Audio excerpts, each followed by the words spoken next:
Okay. Welcome everybody to Setting Yourself Free from Stress Eating. I'm so glad that you're here. Like I had said just a few moments ago, I love talking about emotional eating and stress eating, and I'm just really excited to have the opportunity to bring this topic to all of you, and just to have y'all here with me today. Can somebody confirm that you guys can see my screen and you can see the presentation? Yes, okay, nodding heads, I appreciate that. See, this is why I like people on camera. Okay, all right, so let's go ahead and get started. Today's discussion is going to be all about emotional eating, stress eating, and what do we do when we find ourselves rummaging through the pantry, the fridge, the freezer, the grocery store aisles when we feel like we're not really hungry, but we're searching for something, right? And what do we do if food is a source of comfort for us? Is that a bad thing? Is that a good thing? How do we navigate those waters? So we're going to dive into all of that today. And we're also going to help you create your own success toolkit to manage emotional eating if this is something that plagues you or something that you have been trying to overcome for a while. So really excited to get all of that underway here. For those of you that have not yet met me, my name is Shannon Parks. I am your Cigna on-site nutrition health coach. I've been live with the county a couple of months now, and I'm just so thrilled to be here working with all of you, able to put on presentations like the one that we're having here today. I am a registered dietitian nutritionist. I do come from a clinical background, but I also specialize in the mental and emotional relationship with food. So when the wellness team here at the county asked me to present on this topic, I was all over it. This is my jam. So I'm really, really happy to be here. The reason why this is so much my jam is because I was an emotional eater for a long time. And y'all are going to learn I still am sometimes. And you can be too. And it's okay. So we're going to work through that together today. But I found a lot of tools and coping mechanisms and skills to put in my toolbox that have helped me overcome emotional eating for the most part. So we'll dive into all of that today too, but I'm just so thrilled to be here with you and sharing some nutrition knowledge with you all. All right, so when I was doing some research about stress, I was kind of surprised to find that 33% of Americans reported experiencing chronic stress. So I think it's important for us to identify what is chronic stress versus what is more of an acute stress, right? So chronic stress is any stressful situation, circumstance, incident, what have you, item that's causing you stress for 3 months or more. Okay, so we're looking at things like financial stressors, housing stressors, stressors that revolve around world events that are going on, right? Things that are maybe affecting your family in a more longer term way. Those are all going to be your chronic stressors. Now, acute stressors are still stressors. They're just things that bother us more so in the moment, right? Maybe you're running late for work that day. Maybe you got a flat tire over the weekend. Maybe your electric bill came in the mail and it was double what it normally is. Those are all things that can cause an acute level of stress. But over one third of Americans experience chronic stress, ongoing stressful events, circumstances, and life happenings. 77% of those people said that it affected their physical health. And I get that, right? How many times have we been stressed and we feel totally under the weather? We feel fatigued, we feel overwhelmed, right? 73% of people said that it affects their mental health. I get that too. Whenever I've been stressed, whether it be acute or chronic, it affects us mentally. Sometimes it's very consuming. It's the only thing that we can think about. We're worrying, maybe we're anxious, maybe we're upset, angry, irritated about something that stressor is identifying for us, right? It can certainly impact our mental health. And about half of Americans said that they have trouble sleeping at night because of stress. Can totally identify with that. Stress has certainly impacted my sleep, and I'm sure plenty of you have experienced stressful situations in your life that have impacted your sleep as well. So a lot of people are stressed. And I don't think you get out of this life on earth without being stressed by one thing or another, right? And so we're not alone. And that means that a lot of us are emotional eaters when it comes to stress, which is another way to showcase that we're not alone in that journey either. And that's why you're here. That's why we're all here today, is to learn about, how do I manage my stress eating, my emotional eating? What do I do? So there are some positive benefits to stress. I would have never believed it until I really started diving in and doing research on stress and the impacts of stress. But surprisingly, stress can improve your memory. Really interesting is that research has shown us that stress actually engages stem cells in the brain and causes those stem cells to become brain cells that then go on to create new pathways and new connections in our brain. So if we think about it, it's kind of interesting. A stressor comes into our life. Maybe it's a new stressor. Maybe, you just found out you have to move or something of that nature. That's a big stressor. Maybe your brain isn't used to having to think about, oh my gosh, I have to move now, right? So that stressor is causing new pathways to be developed in your brain so that in the future, anytime that stressor may come up again, your brain already knows the pathway to take to get it handled, right? So very interesting to me that the memory can be improved by stress. Stress is also interesting because it improves our body awareness. So how many of you have heard of that term fight, flight, or flee? Or maybe fight, flight, or freeze, right? That is a stress response. One of those three, a combination of those three, and you may even oscillate between the three, depending on the situation. And so stress, when that happens inside of our body on a biochemical level, stuff is happening too. Hormones are going off, signals are going off in our body. It's kind of like sounding the alarms internally when all of those adrenaline and endorphins are released into our system and says, hey, wow, this is a really big stressor. So interestingly enough, our body actually holds on to the awareness generated around that stressor again, so that in the future, should we come across that stressor, we have awareness of the threat, possible threat, and what could be the outcome of it. So really interesting there. I think that probably was most relatable back in the caveman days when, they would probably be pretty stressed out if you saw a cheetah out in the wild. I know I would be really stressed out as a caveman if I saw a cheetah in the wild. But the next time I come across a cheetah, after the first time, my body already knows. It's already been through that stress response. Those chemicals have already been triggered, and it makes it a little bit easier. Also, interestingly, another positive impact of stress is it can actually boost your immune system. Now, chronic stress can have a negative impact on your immune system, and we'll get into that a little bit later. But I'm talking about acute stress, those small stressors. What happens is it causes a firing internally in our body systems around chemicals that contribute to immunity and immune systems. And so essentially it's our body trying to keep us out of the threat of whatever the stressor is. It's trying to keep us healthy.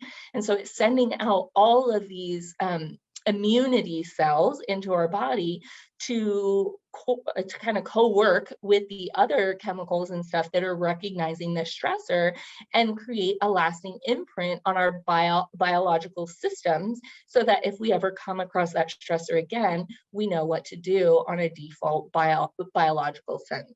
So super interesting. There is some positive benefit to stress. I wouldn't have believed it if you told me, but it's actually true. Now, why is stress harmful? Man, I think we could have a whole webinar just about this, but for our intents and purposes, we'll keep it really succinct here. Stress is harmful for a number of reasons, and we know that. One of the biggest is emotional overwhelm, right? That's why we're here. That's why we're talking about emotional eating. Emotional overwhelm can happen so quickly when it comes to stress, whether it be acute stress or chronic stress. Maybe getting a flat tire may not be the end of the world for us, right? But it may feel like the end of the world if you have a bunch of other stressors on your plate, whether it be acute or chronic stressors. It could be, as they say, the straw that broke the camel's back, I believe is the saying. That one last little thing that just kind of puts you over the edge and makes you feel totally overwhelmed, just overloaded, unable to manage your stress. Stress can also trigger harmful habits for some of us. It can cause us to oversleep or not sleep enough. It can cause us to turn to substances for use or even substance abuse. It can cause emotional eating, inactivity, feeling lethargic, and so many other just harmful habits that are getting in the way of us managing our stress and managing our health. It can also break down our body. So stress constricts our blood vessels. It causes them to shrink up and close up. That can increase our risk of cardiovascular disease and heart disease, right? So stress can also impact the immune system in a negative way. So we had just reviewed how acute stress can be a positive thing for boosting our immune system, but chronic stress can actually suppress our immune system. So I'll tell you guys a little story. I have a family member who is under some very chronic stress. It's been 6 or maybe 8 months of chronic stress with finances and housing and family dynamics and things going on. And this individual actually broke out in shingles. Shingles can come as a response to a suppressed immune system. Chronic stress led to a suppressed immune system in this individual, which then caused a shingles outbreak.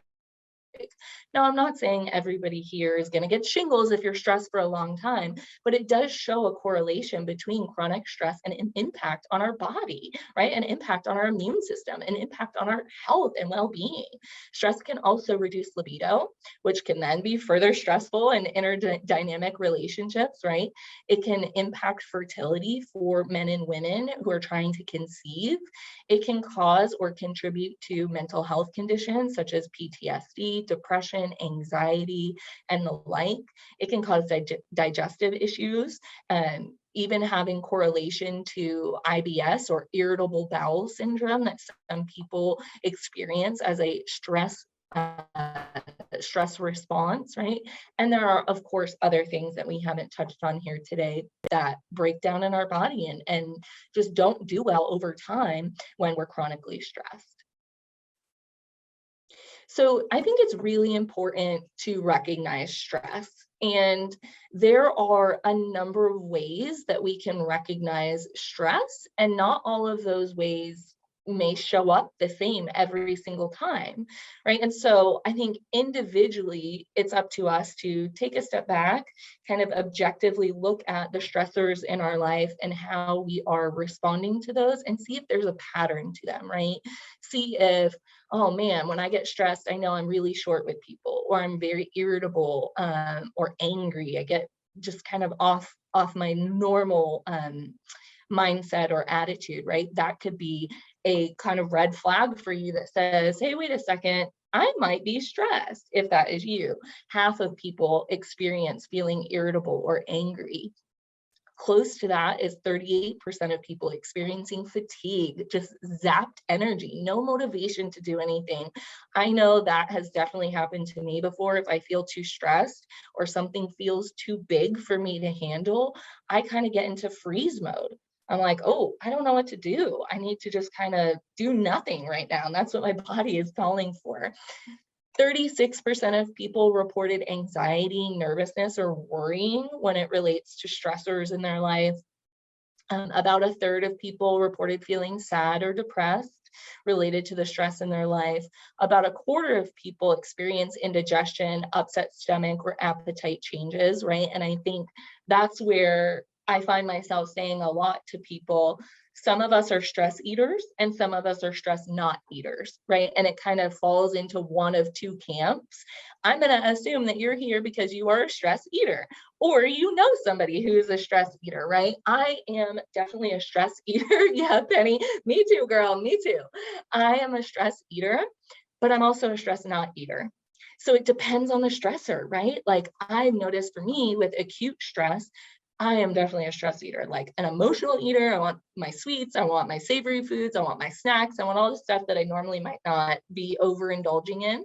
But then with chronic stress, I notice that it impacts my appetite and causes my appetite to go down if I'm stressed for a really long time. So it's interesting how stress can impact us differently based on whether it's acute or chronic, what the stressor is, where it's coming from, how much it's affecting us, our family, our household, etc.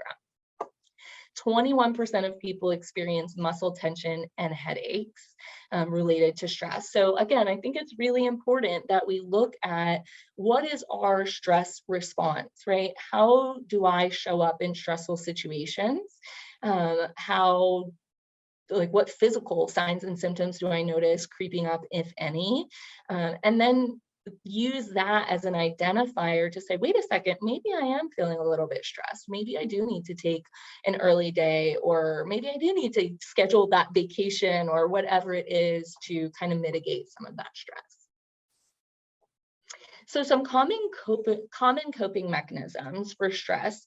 Obviously, this doesn't cover all of them, and everybody is different and every stressor is different, but I think that it's important to cover those that are really common. So substance use or abuse, including nicotine, alcohol, or drug use, that's very common mechanism to coping with stress. I know I know a lot of people use nicotine especially and go out and have a smoke break or what have you, whatever that looks like for them. Intake changes can definitely be a common coping mechanism. Eating too much or eating too little, right? Taking too much caffeine in, especially if you're feeling the fatigue from the stress, right? Overdoing it on the caffeine. And that can in turn suppress your appetite, which can impact your intake, right? Self-criticism, this is a really big one. So many of us should on ourselves, right? I should have handled it this way. I should have done that differently. I should have said this. I should have done that. And I think it's really, really important to recognize that with should comes shame. Right? I should have done something differently. That's self-shaming. It's negative self-talk. It's criticizing ourselves. It's blaming ourselves for what happened, or otherwise making ourselves feel bad for the circumstances or how we're handling them. That is something that I think we all could stand to be conscious of, is when we're using that word should in our day-to-day, especially as it relates to ourselves and how we're handling our stress. And then habit changes in how you drive, right? Maybe you have a little bit more leniency for our tourists and our snowbirds when you're not stressed, and a little less leniency when you are stressed, right? We don't want people cutting us off in traffic when we're already stressed out. That's going to be the quickest way to engage somebody in road rage, right? And if you're to that point, I want to advise you, we have EAP counseling here. And we'll talk about that later, as well as the other resources that you have to handle your stress. But it's true, how we drive, how we sleep, how we engage with other people, even things like biting our nails, right? Or some people pluck their hair as a stress response. These can all be things that signify, wait a second, I must be a little bit stressed. I'm not my normal self. I'm not doing the normal things that I would. Okay. So super important to think about that. Feeding our feelings. So a lot of us turn to food as a source of comfort when we're stressed or experiencing other undesirable emotions. And I think that it's really, really important to kind of identify what we're feeling in the moment, whether it is what I call primal hunger or emotional hunger. A lot of times what I find is that individuals may think that they're experiencing emotional eating, but really they're experiencing primal hunger. So what is primal hunger? Primal hunger is the hunger that we experience that says, feed me so I can sustain my life, right? Very basic. I'm hungry because I need fuel to feed me, to sustain my metabolic function and the way that my body operates every day. That's your primal hunger. Now, a lot of people, the reason why they may get these two mixed up is because a lot of times when it comes to emotional eating, people will feel out of control with food when they're emotional eating. Like, I'm stressed and I can't stop eating. I'm depressed and I can't just stop at a scoop of ice cream, or I'm, whatever the emotion is, and they feel very out of control with food. That same feeling of feeling out of control with food can happen with primal hunger if you're not feeding yourself enough throughout the day. So it's really, really interesting that the two can kind of interrelate. And a lot of times people think I'm out of control emotional eating, but the reality is they're not fueling their body enough throughout the day, so that when they do experience hunger, it's so strong that they feel out of control of food, because they're literally inhaling their food, right? Totally just feel out of control, can't eat enough fast enough, shoveling it in. I've definitely been there before, and that is a huge flag for primal hunger. Now, sometimes it is emotional eating.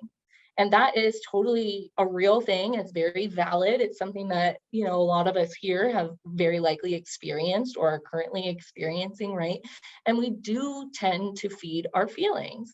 And it can be a wide number of feelings. It can be anything from boredom and listlessness to nervousness or anxiety, to irritability or anger, to sadness or depression, to celebrating and being ecstatic about something, right? All of these are emotions that we tend to feed with food. And if we think about it, this is a habit that was started at a really young age for a lot of us, the age of 1, right? Think about the first birthday. My son, actually, today is his 4th birthday. And on his first birthday, I got him his own little cake. He had his own little smash cake. We see babies with those all the time, right? They're so cute and we just think it's adorable. We are teaching them emotional eating. And it's not a bad thing. I think it gets a really bad rap, but we're going to go into today why it's not necessarily a bad thing, right? So we're teaching them at that age emotional eating by way of celebrating them with their own little cake. And it is adorable and it's very common, and it's not something that I frown on at all. I love cake. I love babies who love cake. They're adorable, but it is an example of how emotional eating starts really young in our American culture. And so when can emotional eating become problematic? So it's a great question, because it doesn't have to be problematic. It can become problematic, or it can get in your way if it is the only tool in your emotional coping toolbox, right? So if you guys were here live with me in my office, you would see, and I know Kelly can vouch for this here, I have stuff hung up all over my walls in my office. I wanted it to feel really cozy and really homey in here, and so I hung a lot of decor in my office. Now, if you guys can imagine me opening my toolbox, if all I had in my toolbox was a tape measure, I'm not going to be hanging very many things up, right? And that's the only tool I can reach for, because that's all I got in my toolbox. Now, if I had a hammer and nails, I'm in a good spot. I have the tools I need to get the job done. But if I didn't have a hammer and nails, I'm just left with this tape measure. The same thing goes for emotional coping tools in our toolbox. If you open up your emotional coping toolbox and all you have is emotional eating, that's what you're going to reach for every single time. That's the default. There is no other way to cope with it. You've become so ingrained in just reaching for the food, the beverage, the treat, the sweet, the whatever it is, to cope with that emotion and to handle that emotion, that we're not really thinking about if there could be any other tools that we're missing in our toolbox. However, when there are other tools in the toolbox, emotional eating has its own place, and it's a very valid place. And so it can be problematic if that's the only tool in our toolbox. Feeding our feelings can also be a little bit troublesome if it's not really helping us. So what do I mean by that? How many of us here, by a nod, a thumbs up, a hand wave, how many of us here have had an emotional eating episode, scarfed down whatever it is that we were going to eat or drink or indulge in, right? And then immediately felt guilty after? I'm seeing some head nods, I'm seeing some hand raises. Yeah, that has happened to me too. And it's happened to a lot of people that I've worked with. So that's not really helping us, right? Because now we're guilt tripping ourselves for trying to get some emotional relief through food, well, we're back at square one in the emotional state that we were before, maybe even compounded a little bit worse because now I have guilt on top of whatever emotion I was already trying to fix with food. So it can be a little bit troublesome there too, if it's not really helping us. Self-guilt, being ashamed, it can perpetuate a vicious cycle because then maybe you want to feed those feelings and then it's even more guilt. And now we're even further off the plan that we were trying to be on, right? And is this really helping us? And the last way that feeding our feelings can be troublesome is if it's misaligned. So I know that a lot of people that I've been working with here at the county have their own health and wellness goals. And I love to champion for those goals. I have my own health and wellness goals too. I think we all do, right? We all want to live healthy, robust, long lives. So we all have health and wellness goals.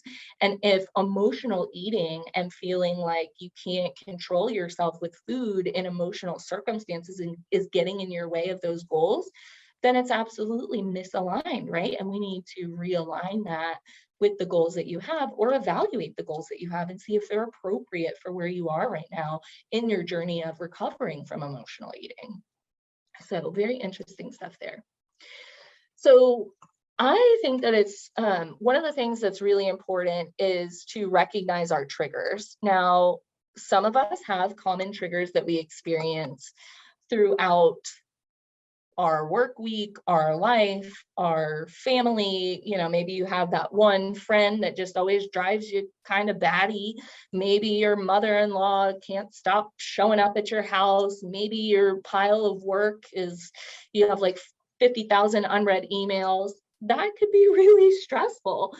And it could be recurring stressors, right? And so the number one place that people struggle with stress is in the workplace. The number two place is in family dynamics. And the number three place is with our finances.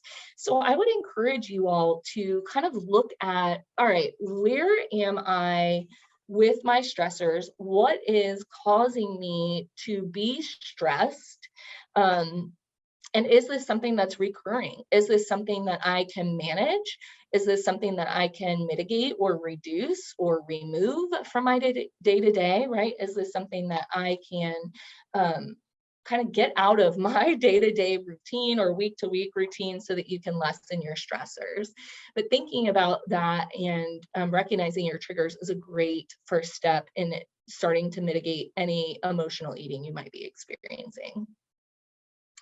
So I thought that it would be a really good place here to talk about how to attune with your body and checking in with yourself.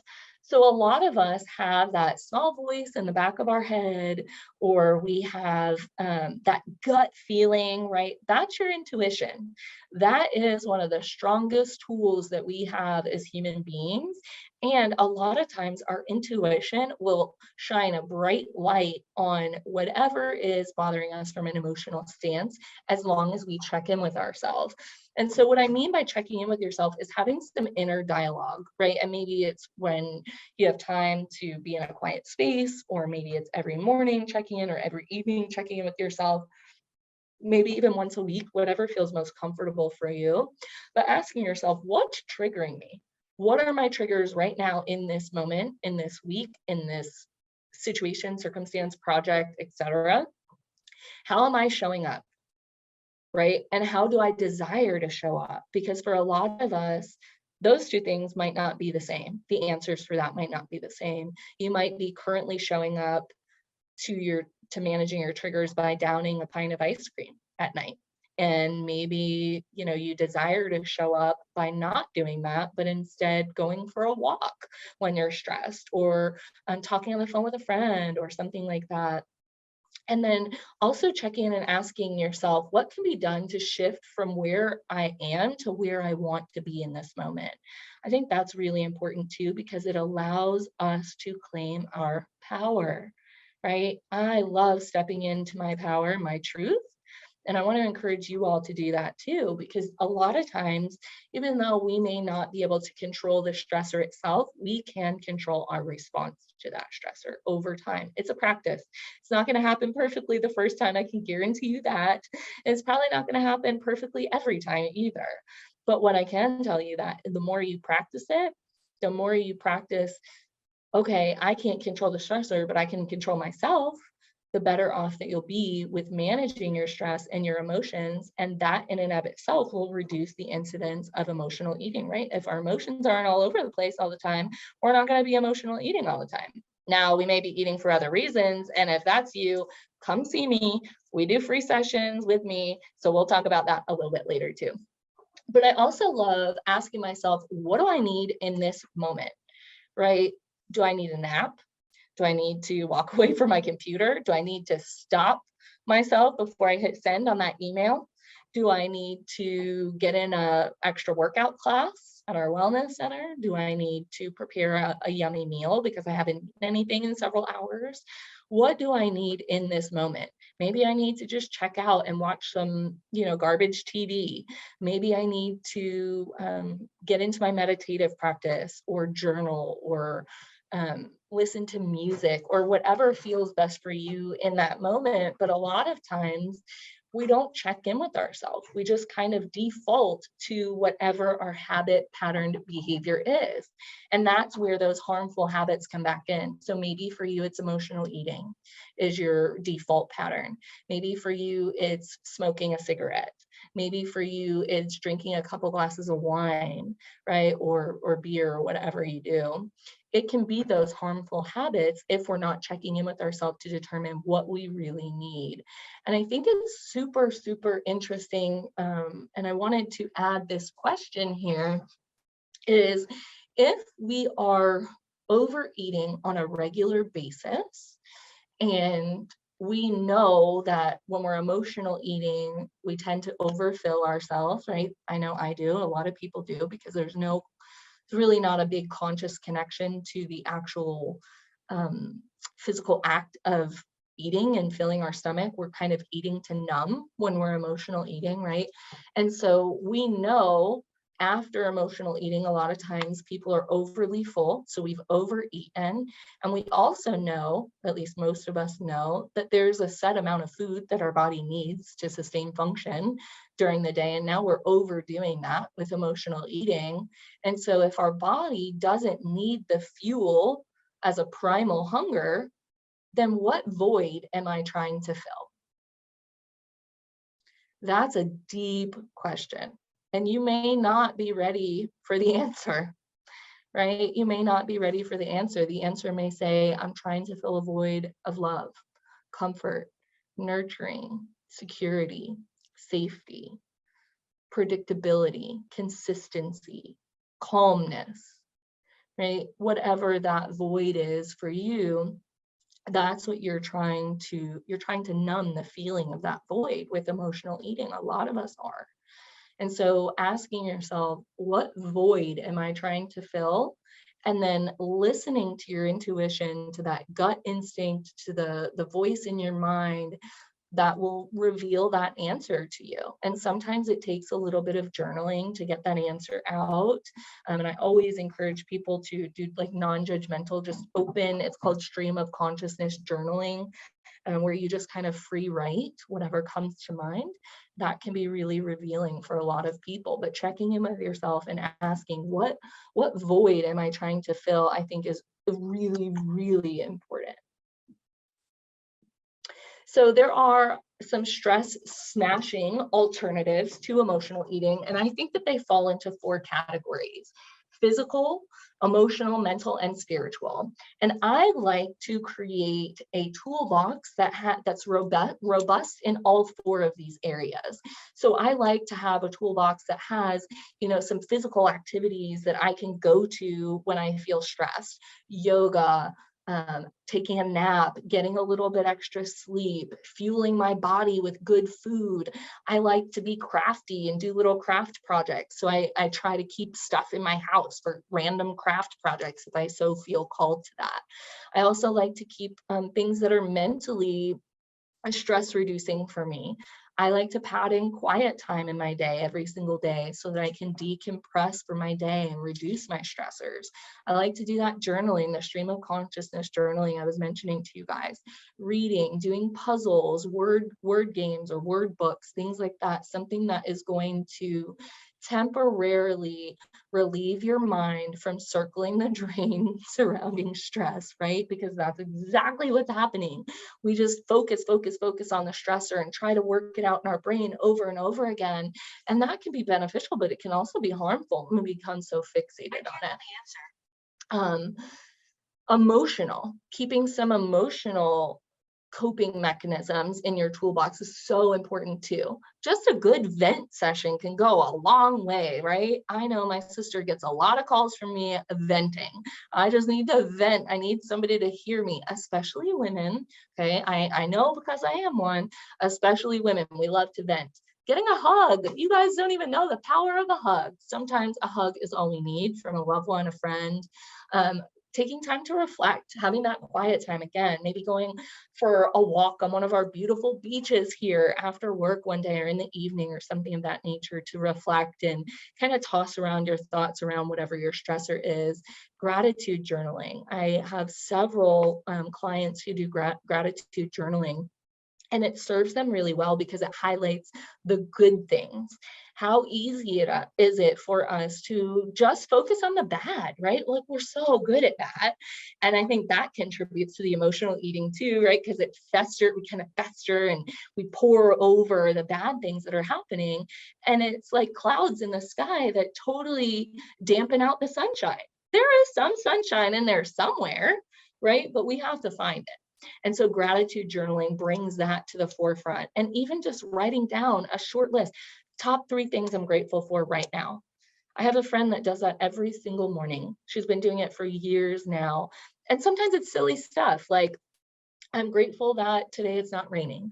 I'm grateful that I can buy new tennis shoes for my runs. I'm grateful that I had warm food in my belly today. Sometimes it's more deep things, about the connections she has or the things in her life. So gratitude journaling is really good for stress mitigation as well. And then spiritual coping too. Whatever that looks like for you, if you have a religious or spiritual practice, tapping into that. If you have any rituals that you partake in, if prayer or meditation is important to you, music, attending, your local religious center, those things can all be great spiritual coping tools. So really having a big array of coping tools, you can see how now if I open my emotional coping toolbox, I have a bunch of stuff to choose from. It's not just going to be emotional eating. I can choose out of all these tools what feels best for managing this moment right now, right here, right now, what feels best for that. And I think that's really important. And emotional eating is on the slide. It's right there under physical nutrition. It's there because it does have a role. Eating boosts our feel-good chemicals in our brain. Food just plain tastes good. We need it for nourishment for our body to sustain our life. It also has cultural awareness. It brings us together as people. So food serves us in so many ways. And it should continue to do that, right? We don't have to eliminate emotional eating, but we should work to increase the tools that we have so that that's not our default anymore. And so that when we are going into emotional eating, we have awareness. Now, something else I wanted to highlight for you all, and I don't have it on a slide here. If you're interested in a visual of this, just put it in the chat and I can send it over to you. And I'm looking here because I have a visual of it here on my desk, but there is a continuum of emotional eating, right? And on one side, we have sensory satisfaction. And on the other side, we have punishment. And right in the middle is distraction. And so we go from, oh, I just want like a small piece of chocolate to, reward myself or to feel better. I just need a little pick me up, right? I have a jar of chocolates on my desk, and I will tell you there are women in this office that come by and say it's chocolate time, and I know what that means, right? So chocolate time is a real thing around here, and it's true. Sometimes we just need that small sensory pick me up, right? Then in the middle, we have distraction. Now I'm in that category where I'm eating to numb my feelings. Right? So I'm trying to fill that void. I'm not really paying attention to what I'm eating, the quantity of how much I'm eating. It's kind of the movie theater popcorn type eating, like I talk about, we go to a movie theater, we order the popcorn. If you're anything like me, before the movie even starts, I'm scratching at the bottom of the bucket. And I'm like, where's my popcorn? And I look down, I've seen so many heads nod, I love it. I look down and the popcorn's gone. Where'd it go? Is there someone who came and stole my popcorn? No, I was distracted watching the credits, talking to my friends, right? And I wasn't paying attention to how much I was eating. Same thing goes with emotional eating when we're doing it to distract ourselves. We're not consciously focused on that bag of potato chips or the bowl of ice cream or whatever it is. Our mind is somewhere else. Usually when I'm emotional eating, I catch myself because I have a 30,000 foot stare somewhere else. That's my cue, right? My mind is somewhere else. I am still toiling over this stressful thing, this problem, this thorn, right? My mind is still focused on that, and my body is doing this. And then I snap out of it, and I'm like, oh my God, I'm emotional eating again. This happens to me still. Oh gosh, I'm emotional eating again. And now I'm so full I could burst. And I ate all the snacks that I bought for myself this week. So now what do I do, right? And so it's really, really interesting because that's that distraction point. Now, going further from distraction is the punishment point, where we are so overfull, and this is consistently happening so often that it's almost punishing our body, right? And that's a really kind of interesting place to be in, because it causes a huge red flag for self-awareness, which I think is really, really important when it comes to emotional eating. So if we find ourselves continuously overeating and continuously emotional eating,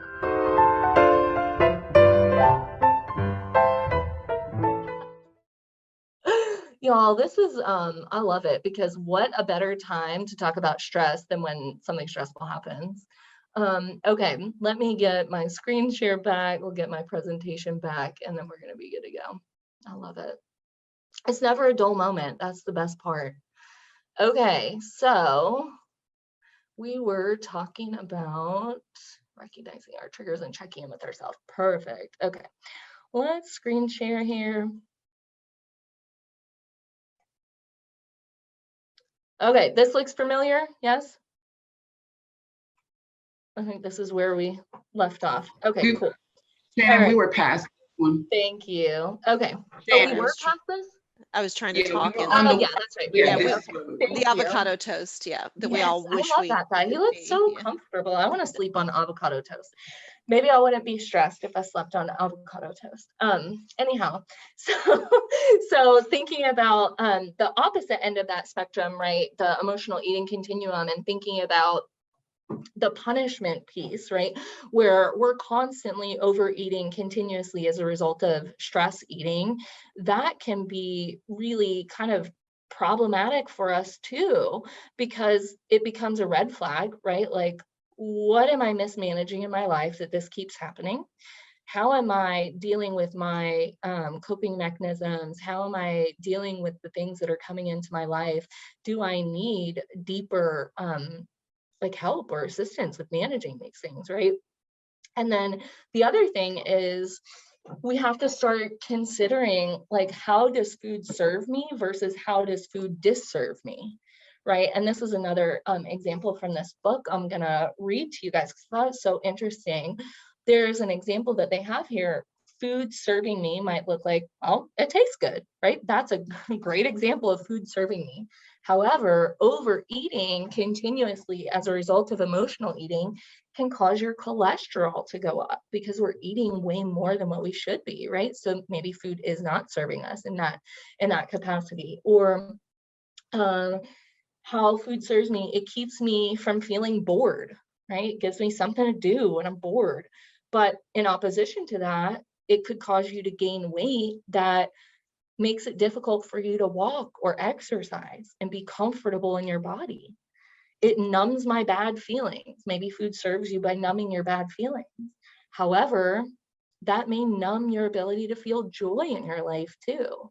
And so when you step back and think about your relationship with food and stress and emotions and all those things, I want you guys to consider that too. How does food serve me? Because there are a plethora of ways that it does. And how does food not serve me? How does it disserve me? And is the disservice worth it? Right? Because if my cholesterol goes up and I have to go on medication, is that worth it for emotional eating? Maybe not, right? And so those are all things we have to weigh ourselves. So I love a good stop stress action plan. On this action plan, I want to encourage you guys to have 3 parts to it, and I've listed them here on the screen for you. The first one is identifying your triggers. The second one is identifying that response. How am I showing up in this moment? And the third one is identifying how you want to show up in this moment. That gives you the action plan of what tools to have on the ready to reach for when you are in stressful situations. And I wanted to give you guys a good overview of the resources that you have within the county, right? Obviously, that stress action plan that we just talked about, plan for, what is it? Fail to plan, plan to fail, right? Is that what they say? So that's a really interesting saying, especially when it comes to stress, because if we don't know our triggers and we don't know how we're showing up right now, how can we ever change the outcome? Another really good resource that you have is an on-site EAP representative. Her name is Lorelei Keefe. She is a licensed clinical social worker, so that she's a counselor therapist. You also have the EAP hotline. If you don't want to come in and talk to somebody, you can call the hotline through Cigna. The number is listed there for you on the screen. We do have 3 24/7 wellness centers, one here in downtown Clearwater, right on Fort Harrison and Court Street, and then 2 others in the county as well. And we've got so many beautiful parks, local gyms in our communities that we can use to get some physical stress out of our life, right? And then you can also do health coaching. So you have access to me, your nutrition health coach, and you also have access to Nurse Brittany Hardup. She's your nurse educator health coach. So super excited that both of us are here. We can do coaching with you on stress. And I'm just really glad that we're both here and are able to show up for you guys and be a resource for you all. These are just some of the sources that I used, and I wanted to offer you guys the information of how to contact me as well. My location is at 400 South Fort Harrison in the Total Rewards Benefit Center on the 1st floor. My hours are listed there. You can reach me by email at shannon.parks@evernorth.com or by phone. I'd love to set something up with you, but in the meantime, we've got about 8 minutes or so left of our time together. And I do want to give you some of that time back if I can. I know it's super precious for everybody, but I did want to open up the floor for any questions. So I'm going to go ahead and stop sharing my screen. If you want to unmute yourself or you want to drop your question into the chat, we can do that.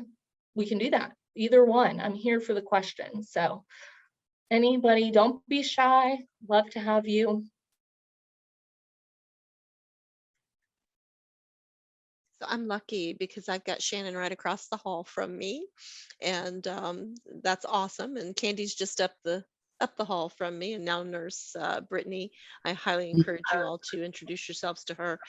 Is also in our office, and I can personally vouch for the health coaching. I'm working with Shannon once a week, actually once every other week we meet, but just talking through some issues and some of my obstacles. I do have some obstacles. I've got physical problems, etc. So sometimes it just feels like it's impossible, and having somebody else to bounce those thoughts off of and find out, the things that are possible has been really helpful. So definitely encourage you to engage one-on-one, and she can do that in person, virtually, on the phone, hanging on a bicycle, uh wherever you want to catch her, she'll be there. And Shannon, you want to pump up your walking class?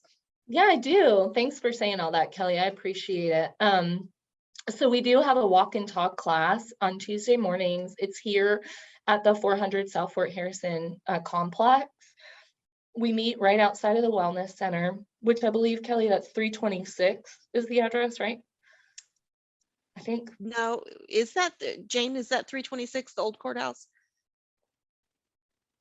Don't know where she went.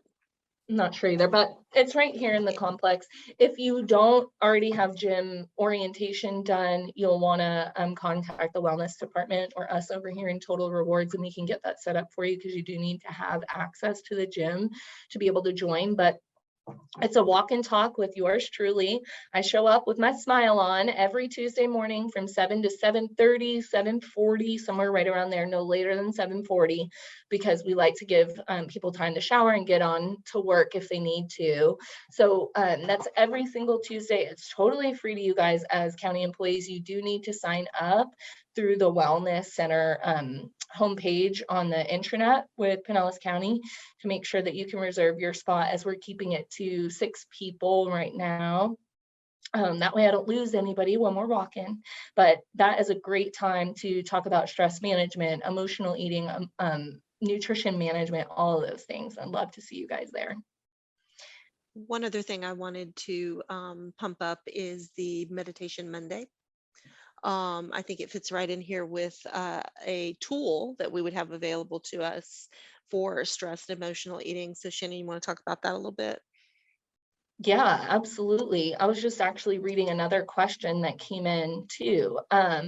But Kelly, you were talking about the stress series that we're doing. No, your Meditation Oh, the Mondays Meditation Mondays. and how We are you can doing a take stress series though too, but that too. Yeah. yeah, we have a 7-week stress series coming later this summer. But I am offering a Meditation Monday. It is Mondays from 9 to 9:15 a.m. or 3 to 3:15 p.m. You can come to one, you can come to both, you can come every week, you can come once. I love to see people there. It's about 12 to 15 minutes of just meditating, trying to reduce stress and raise that inner intuition awareness, inner guidance. And again, it's yours truly on there. So happy to be offering that for the county as well. And you can sign up on the intranet on the A to Z guide. I believe it's just under M for like Meditation Monday. Now, Kiana, am I pronouncing your name correctly? Yes. Okay, perfect. So Kiana says in the chat, I have a habit of not knowing how to stop eating before I hit the point of pain. And then she goes on to say, I think I'll take the note to try some inner search on triggers and such with journaling. So first of all, thank you so much for being brave enough to share. I know that these things, it's emotional to share. It makes us feel vulnerable. So I want to just thank you so much for trusting this space to do that. That's important to me. But I think that it's really interesting that, she knows she's experiencing emotional eating and she's wanting to identify those triggers. So one of my favorite activities that I like to do with some of my coaching clients is to help them find that, what I call the last bite threshold, where we're like, okay, one more bite and I'm good. I'm satisfied. I feel comfortably full. That meal was good and I can be done. There can be a lot of things that come in the way of being able to identify that one bite threshold. Maybe we're too hungry when we're getting to that meal. That could be part of it. Maybe it is emotional eating and we're overdoing it during those emotional episodes because we're kind of checked out and distracted, like we talked about, right? Could be some childhood food stories, which I call a food story of origin. A lot of our food habits, patterns, behaviors are formed before the age of 5. And a lot of us were brought up that we have to finish our plate regardless of how full we are. And that can contribute to overeating too. It could be a food insecurity issue from childhood. Maybe there wasn't enough food to go around. And so we have to eat as much as we can, as quick as we can. And that causes us to kind of have issue with being able to stop at the fullness. So if you are somebody like our friend Kiana, who is experiencing something like this, I want to encourage you to please reach out to me, because that's something that we can work through together. And I would love to help give you individualized tips, tricks, tools, etc. Sue jumped into the chat and said, I give myself permission to overeat because it's whole natural food, not eating junk. So that's really interesting. I think that, first of all, any overeating, it happens to all of us. So it's nothing to be ashamed of by any means. It even happens to me, and nutrition's what I do all the time, right? It just happens. It's a part of being a human being. It just happens. However, I would be cautious with if you constantly feel like you're overeating, there's a reason for that, right? Maybe it is emotional. Maybe it is the timing of your meals. Maybe it's the foods that you're eating. Maybe it's the style in which you're eating. Like a lot of us in this day and age tend to eat and work at the same time. We're distracted, we're overeating. And though it's whole food, it's still potentially in excess of calories that our body doesn't need. So very, very interesting there. I love that everybody has so much awareness around their relationship with food. That's so cool. Kelly jumped in and said, I try to remind myself to slow down, give my stomach time to tell my brain I'm full before I get too far. That's great insight too. Sue, are you whole food plant-based? Me too. It's awesome to be able to eat a huge quantity of veggies. Totally agree with that. Veggies are so low calorie, it's wild. And you can eat a really big volume of them. So anyhow, any last questions, or I'm going to wrap it up. I tried to give you some of your time back, but y'all just got me excited with these questions. So I'm just really glad to be able to have been here with you. Thank you for hopping on camera and being brave enough to share with me some of the pieces of your story. I have just truly felt so blessed to get to meet and work with so many people at the county, and really do hope that some of you will reach out and we can chat further about emotional eating and how that might be impacting your life. Thanks for joining me, you guys. Thank you. Bye-bye. Bye.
Today was definitely better than yesterday.